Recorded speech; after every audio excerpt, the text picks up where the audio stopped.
está aqui hoje preparando um bolo de laranja. E nesse bolo, então, eu vou colocar 4 ovos. Está aqui 1,5 xícara de açúcar.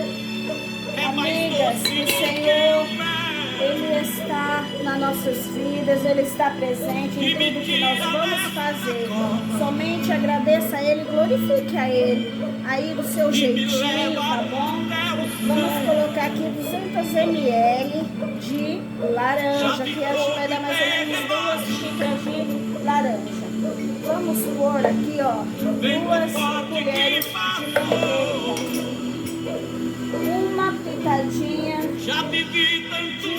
de sal. E vamos colocar 2 xícaras de farinha de trigo. 2 xícaras aqui de farinha de trigo, tá bom? Você faz aí, minha amiga, que eu faço aqui.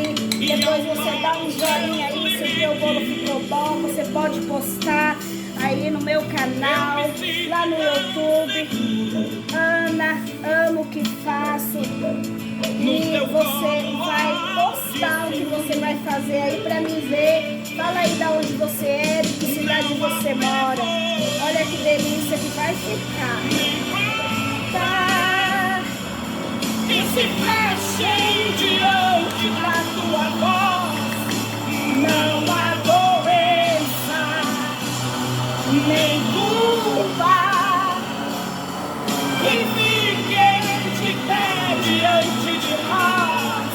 E a tempestade se acalma quando o Senhor chega com a voz suave e mansa, uma voz tremenda. Toda tempestade se acalma, tua luta ela se acalma. Amiga, somente com Ele Deus entra com providência. Você está precisando. Glorifica o nome do Senhor, porque Ele é fiel para com sua vida. Eu sempre costumo dizer, uma ação nossa leva uma reação de Deus para nossas vidas. Para ver, meu filho, tentaram me calar, tentaram me impedir. Olha aqui, 1 colher de pó royal. Você vai colocar aqui, vai dando uma leve batida, ó. Quando ela misturar, aí você, olha que massa linda. Amigas, esse bolo vai ficar uma delícia. Faz aí, não esquece de postar. Já vou